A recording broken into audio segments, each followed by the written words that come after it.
پر ضمیر پر نہ ہو، پھر یہ جو سیگا ہم کہتے ہیں صلی اللہ علیہ وآلہ وسلم، پھر یہ اس قانون کے تحت غلط ہو جاتا ہے؟ نہیں، غلط نہیں ہے. اصل بات یہ ہے کہ یہ ضمیر مجرور ہے متصل. ضمیر مجرور متصل جو علیہ میں آتا ہے، جی. اور وآلہ کا جو عاطف ہے وہ اسی ضمیر مجرور متصل پر ہے. اگر اس پر ڈال دیا جائے جی تو بھی جائز ہے، لیکن یہاں پر ایک چیز محذوف ماننی پڑتی ہے. سمجھ آ گئی؟ تو وہ ہے تاکید ضمیر منفصل کے ساتھ. تو پھر اس ضمیر متصل کے اوپر بھی عطف جائز ہوتا ہے. سمجھ میں آ گئی؟ لیکن اس کی دوسری تعویل اس سے زیادہ ارجح ہے جس میں حذف نہیں ماننا پڑتا. سمجھ آئی؟ وہ یہ ہے کہ جب صلی اللہ علیہ آپ کہہ رہے ہیں تو علیہ کی ضمیر کا مرجع تو وہ ہوگا نا کہ نہیں ہوگا؟ ہوگا. وہ مرجع پہلے ذکر ہو چکا ہے نا. جی ہاں جی. وہ کون ہوگا؟ النبی. اسی پر عطف ہے وہ علیہ کا. علیہ پر عطف ہی نہیں. تو اس کی بھی تعبیر ہو سکتی ہے لیکن حذف ماننا پڑتا ہے اس میں. لہذا ایسی تعویل کرنی چاہیے اولا وہ ہوتی ہے جس میں حذف ماننا پڑے، کیونکہ آپ کو علیہ کی ضمیر کے لیے مرجع تو ضرور متعین کرنا ہے. تو مرجع پہلے ذکر ہوگا ورنہ اضمار قبل ذکر آئے گا. سمجھ میں آ گئی؟ تو جب وہ پہلے مرجع ذکر ہے بس اسی پر وہ علی، وہ نبی ہو سکتا ہے اور تو کوئی ہو نہیں سکتا. ہی کی وجہ مرجع پر عطف ہے. ضمیر کے بجائے عطف ڈالنے کے مرجع کے اوپر عطف ڈال دیں کوئی مناقشہ نہیں ہے. اچھا سمجھ میں آ گئی بات ہوگی. تو اصحابی ہی کا پر جو صلاۃ ہے اصل میں یوں بنا، عبارت یوں بنی کہ وہ صلاۃ علی النبی و اصحابی ہی. یہاں پر اب آپ یہ نہیں کر سکتے ہیں کہ یہ اصحاب کا عطف نبی پر ڈال کر تو ما قبل کی عبارت ساتھ ملا دیں. ایک بات سمجھ گیا؟ یوں نہیں کہہ سکتے ہیں کہ الصلاۃ علی اصحابہ ورنہ ڈائریکٹ ہو جائے گا. جی ڈائریکٹ جائز نہیں، اور وہ جائز نہیں. یہ فرق سمجھ لیں. کہیں کہیں ایسا کرنا جائز ہوتا ہے جیسے آگے میں نے کر دیا ہے خاصہ پر رفع میں. جی سمجھ میں آ گئی؟ وہاں آپ نے معطوف علیہ کو ساتھ لگا دیجیے، مستقلاً ساتھ لگا دیا. جو ماقبلی معطوف علیہ تھا اس کو ساتھ لگا دیا، لیکن یہاں نہیں لگا سکتے کہ صلاۃ ڈائریکٹ ہو جائے گی پھر اور وہ جائز نہیں. سمجھ میں آ گئی ہے؟ حضور صحابہ کا اصحاب جو ہے یہ جمع ہے صاحب کی یا جمع ہے صحب کی. ہاں تو جس کی بھی جمع ہے، صحب کی جمع ہے، صاحب کی جمع ہے، لیکن حضور کے ساتھ جب یہ لفظ دیکھیں ویسے تو صاحب کے معنی کوئی ساتھی ہمیں صحبت رکھنے والا، سنگت رکھنے والا کوئی بھی، لیکن جب حضور سے نسبت ہو جائے تو پھر یہ خاص ہو جاتا ہے. حضور کے صحابہ کے ساتھ یعنی جنہوں نے حضور نبی کریم صلی اللہ علیہ وسلم کو حالت ایمان میں دیکھا اور پھر ایمان پر ہی خاتمہ ہوا تو یہ قیود لگ جاتی ہے. آئی سمجھ میں؟ اچھا یہ تو آگے سلام ہے تو والسلام علی ابی حنیفۃ و احبابہ. سلام ہو جائے گا، یہاں صلاۃ کا لفظ نہیں لائے، اشارہ کر گئے ہیں کہ غیر نبی پر صلاۃ بولنا بلا واسطہ جائز نہیں ہے. سلام بول سکتے ہیں، سلام پوری جان پر بول سکتے ہیں، السلام علیکم آپ آپس میں بولتے ہیں. سمجھ میں آ گئی ہے؟ تو فرمایا والسلام علی ابی حنیفۃ و احبابہ. ہم زیادہ سے زیادہ امام اعظم کو کیا کر سکتے ہیں؟ سلام کر سکتے ہیں، تعظیم کر سکتے ہیں. عبادت نہیں کر سکتے ہیں امام اعظم کی، سمجھ میں آ گئی؟ تعظیم کر سکتے ہیں. صلاۃ نہیں بھیج سکتے امام اعظم پر، ڈائریکٹ سلام بھیج سکتے ہیں. تو فرمایا والسلام علی ابی حنیفہ و احبابہ. بعد صحابہ کے امام اعظم رحمۃ اللہ علیہ چونکہ راجح قول یہ ہے کہ یہ تابعین میں سے، اگرچہ بعض نقاد نے اس کے اوپر نقد بھی کی ہے تابعیت پر، لیکن بالغ راجح قول محقق قول یہ ہے کہ آپ تابعین میں سے. سن 80 میں حضرت امام اعظم رحمۃ اللہ علیہ کی پیدائش، اور 120 تک صحابہ زندہ رہے. تو یوں سمجھے کہ حضرت امام اعظم کے 40 سال عمر کے اندر صحابہ زندہ رہے. تو 40 سال میں کوفہ صحابہ سے بھرا ہوا تھا. سینٹر تھا. ہاں صدر مقام تھا. علم کا. اور حج کے لیے امام اعظم گئے ہیں، کئی مرتبہ گئے، 40 حج سے بھی زیادہ حج کی امام اعظم. تو ان اسفار میں اور ان جگہوں میں اتنا علم حاصل کیا ہے تو کہیں صحابی سے ملاقات نہیں ہوئی. بے شک ہوئی. اس لیے راجح قول یہ ہے تابعی. کہ حضرت امام اعظم رحمۃ اللہ علیہ تابعی ہیں. تو صحابہ کے بعد مرتبہ ہوتا ہے کن کا؟ تابعین کا. تو بے شک تابعین سب ہمارے سردار ہیں، ہمارے آقا و مولا ہیں، لیکن حضرت امام اعظم کا ایک خصوصی مقام ہے ہمارے نسبت سے. سمجھ میں آ گئی ہے کہ حضرت امام اعظم نے دین کی وہ وضاحت کی ہے جو کسی تابعی نے نہیں کی. بے شک تابعین میں مجتہدین ہیں، ہاں بہت سارے مجتہدین ہیں، لیکن اب دیکھیں آپ کو کہیں چار دانگ عالم میں امام ثوری کا مذہب ملے گا؟ حالانکہ کسی زمانے کے اور زمانے کے آدمی. ہاں مثلا ہاں. امام شعبی سمجھ میں آئی، جو امام اعظم کے زمانے کے آدمی ہیں، اور حضرت حماد جو امام اعظم کے استاد ہیں. استاد ہیں.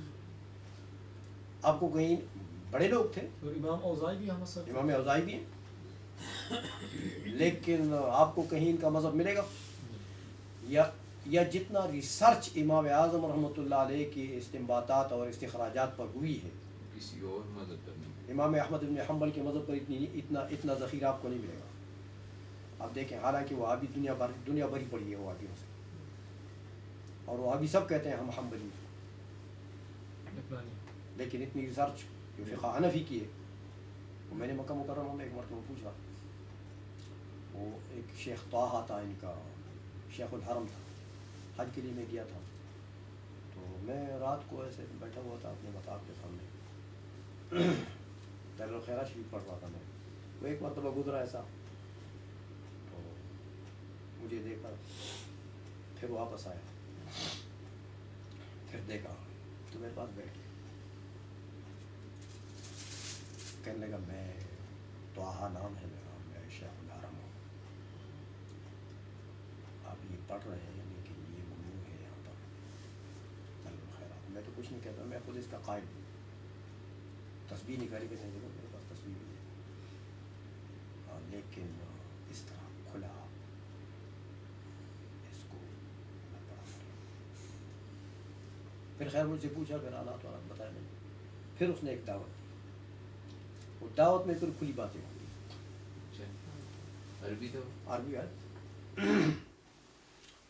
وہ میں نے ان سے کہا کہ حضرت یہ بتائیں آپ کہ آپ اپنے آپ کو حنبلی کہتے ہیں، آپ شیخ الحرم ہیں، آپ کے یہ امام جو ہیں یہ قاضی ہیں، لوگوں کے فیصلے کرتے ہیں، جسٹس جج ہیں.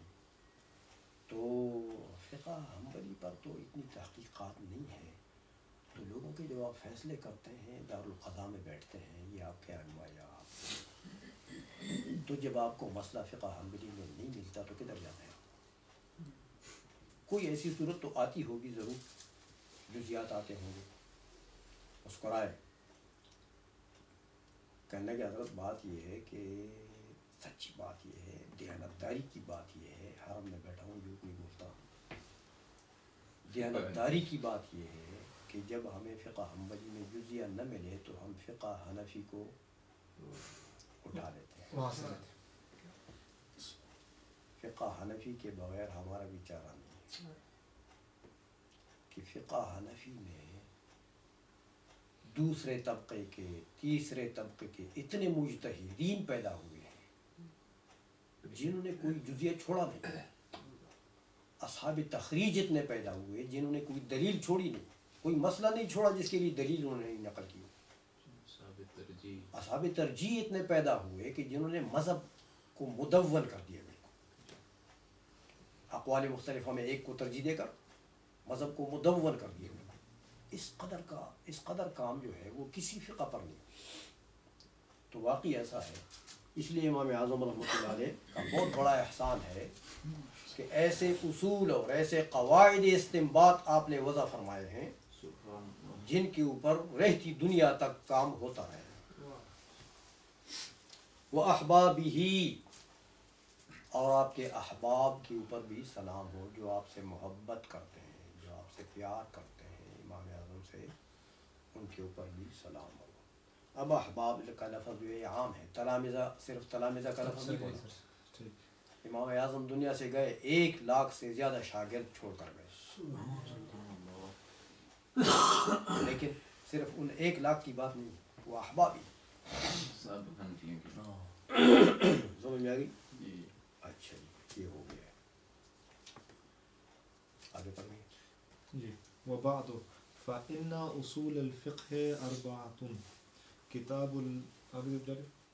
كتاب الله تعالى وسنة رسوله وإجماع الأمة والقياس, فلا بد من البحث في كل واحد من هذه الأقسام ليعلم بذلك طريق تخريج الأحكام. ماشاء اللہ. وبعد صلاۃ والسلام یعنی خطبے کے بعد پھر مقاصد کی طرف ہر مصنف بڑھتا ہے. مقاصد کتاب تو فرماتے ہیں وہ بعد, یہ جو بعد ہوتا ہے یہ پڑھے ہیں آپ نے نحویر میں, یہ قبل و بعد وغیرہ جو ان کی 3 حالات ہوتی ہیں. صفحہ کون سی 3 حالات؟ حضور رفی نسب الجن زما کی صورت میں کیا آتا زما نفسی کے ساتھ نہیں, اگر تنہا استعمال ہو تو پھر اگر ظرف کے طور پر اس کی 3 حالات ہیں حمید نے ذکر کی ہیں. انصر صاحب کو یاد ہے نہیں؟ آپ کو بھائی کیا نام ہے آپ کا؟ محمد توفیق. محمد توفیق, آپ کو یاد ہے؟ شاہ صاحب ذہن میں نہیں, آپ کے بھی ذہن میں نہیں. یاسر کے ذہن میں تو ہونے چاہیے, تو پرسوں تم نے تو جو پڑھی یہ مضاف الیہ محذوف ہو, نسین منسی ہو, یا 2 صورتیں. ایک تو میرے ذہن میں ہے, 2 نہیں ہے. ایک ہے 2 نہیں ہے, کہ 2 ہے 1 نہیں ہے.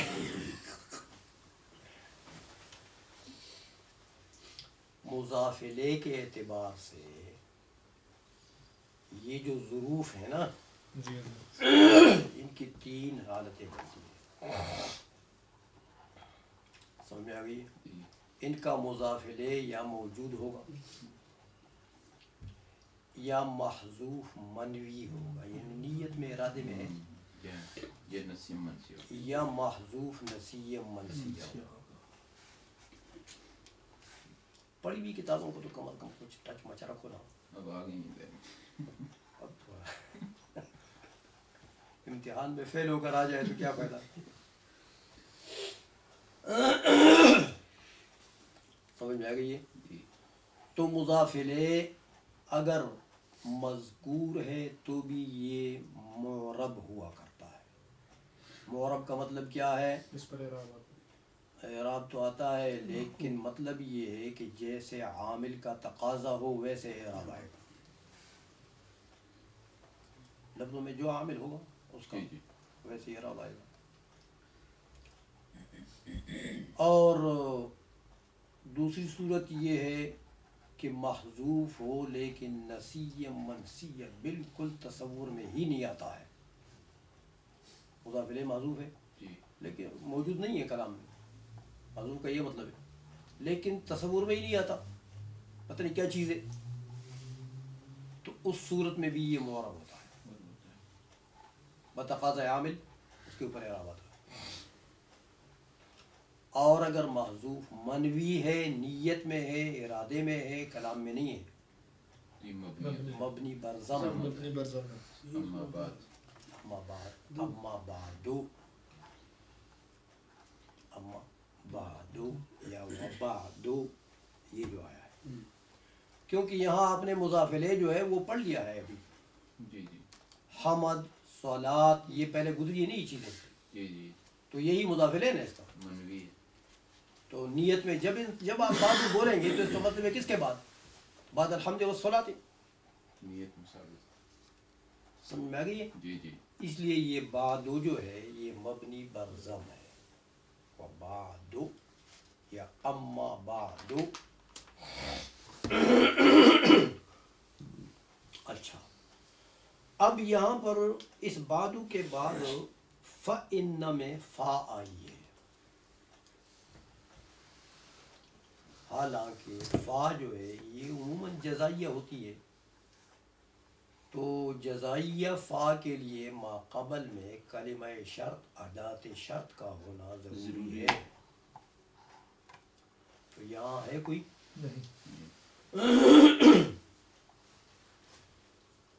اس لیے علماء فرماتے ہیں کہ یہاں پر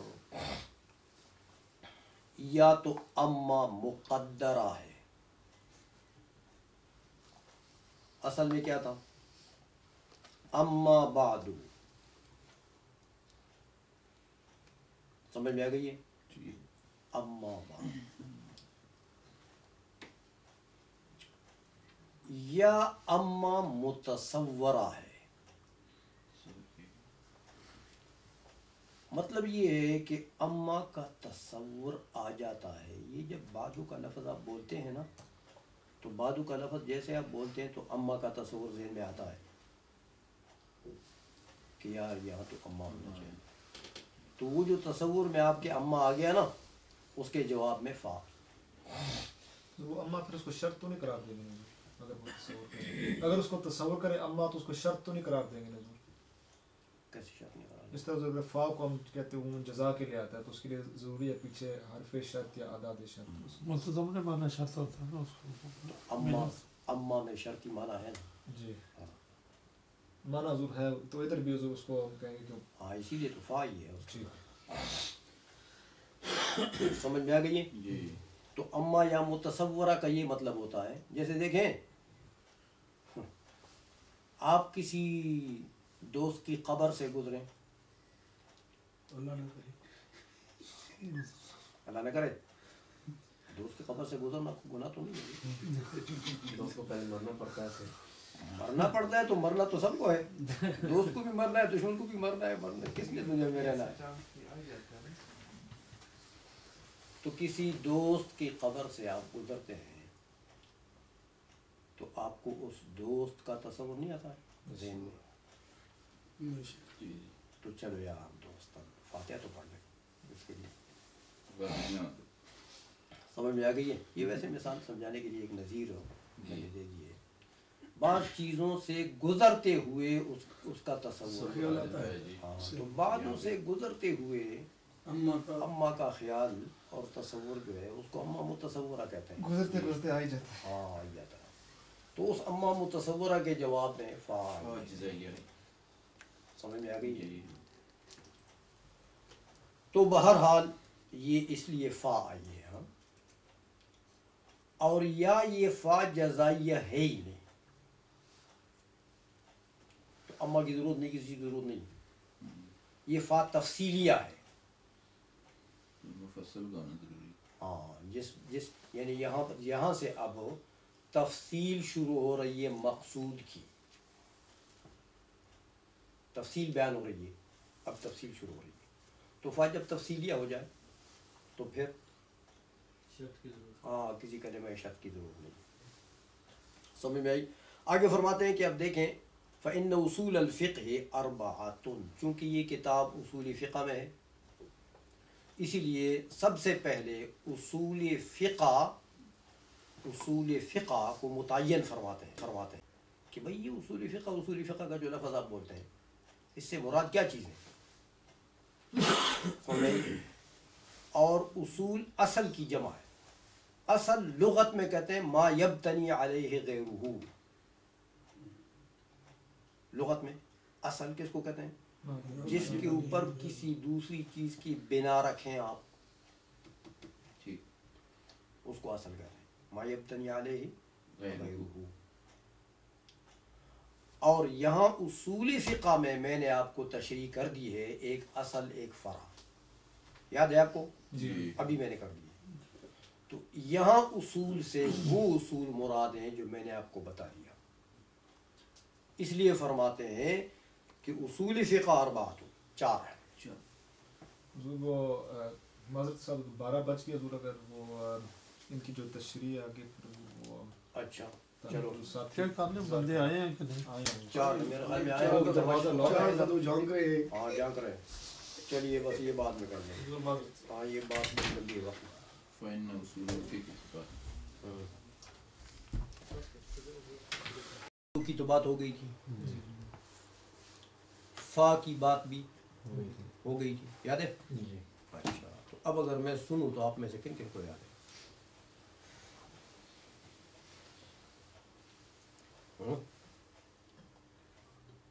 چلے مجھے یہ بادو والی بات جو ہے یہ سنا دیں بھیا آپ. وہ آپ کا نام میں بھول جاتا ہوں. محمد توفیق.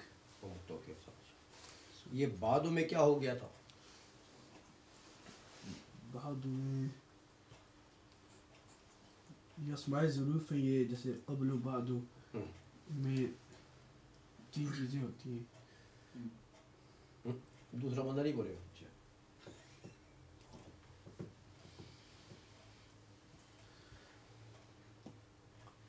قبر میں اکیلا بندہ ہوگا. یہ جو فرمایا فإن اصول الفقہ اربعۃ، یہ تو مجھے ذرا بتائیں کہ اس کی کیا ترکیب ہے. فإن اصول، فا کو چھوڑ دیں. ان اصول الفقہ اربعۃ، سیدھی سادی ترکیب کر دیں، زنجیری ترکیب، اور لمبی چوڑی کی ضرورت نہیں ہے. ان حرف مشبہ بالفعل، اصول اسم ان ہے، اور یہاں آگے کے لیے یہ مضاف بنتا ہے. الفے کے جو اصول اس میں ان پہلے نہ بنا ہونا شاہ صاحب. جی اچھا ٹھیک ہے. اصول مضاف اور الفے کے مضاف الیہ مضاف الیہ مل کر یہ اسم ان ہو جاتا ہے. اب اس میں اور اربعۃن جو ہے یہ خبر ان، اور ان باعث خبر جملہ اسمیہ خبری. Very good. بس اتنی قدر ترکیب بھی آ رہی ہو نا تو عبارت انسان بنا سکتا ہے. اتنا پہچان سکتا ہے کہ بھئی ان کا اسم کون بن گیا. تو ان اسم منصوب خبر مرفوع چاہتا ہے نا کہ نہیں. ان انا باقا انا لیت لاکن لولا عن ناصب اسم منظور خبر زد ما ولا. یہ ہم نے کہیں پتہ نہیں کتنے سال کے بچے تھے ہم نے یاد کی تھی. قبلہ والد صاحب ہمیں یاد کراتے تھے. رات کو میں پیر دباتا تھا قبلہ والد صاحب کے، اور نظم میں تعمل اور یہ جزری بھی علم قرات کی ہے. اس کے اشعار کافی کتابیں، صرف میر کی گردانیں، یہ سارے قبلہ والد صاحب یاد کراتے تھے. تو یہ فرما دیا کہ فإن اصول الفقہ، فا کی بات ہو گئی تھی، یاد ہے؟ جی اچھا کیوں آئی ہے؟ ان تاکید کے لیے آتا ہے. معنوی طور پر اس کا معنی کیا ہوتا ہے؟ جملے میں جو نسبت ہے اس نسبت کی تاکید کے لیے. ابھی آپ نسبت سمجھ چکے کبرا میں، نسبت سمجھ چکے. ہاں کہ محمول کی نسبت موضوع کی طرف ہوتی ہے. وہ جو نسبت ہے اس میں محمول کون ہے؟ اربعۃ. اس کی نسبت ہو چکی ہے کس کی طرف؟ اصول الفقہ. ہاں اس نسبت کی تاکید کے لیے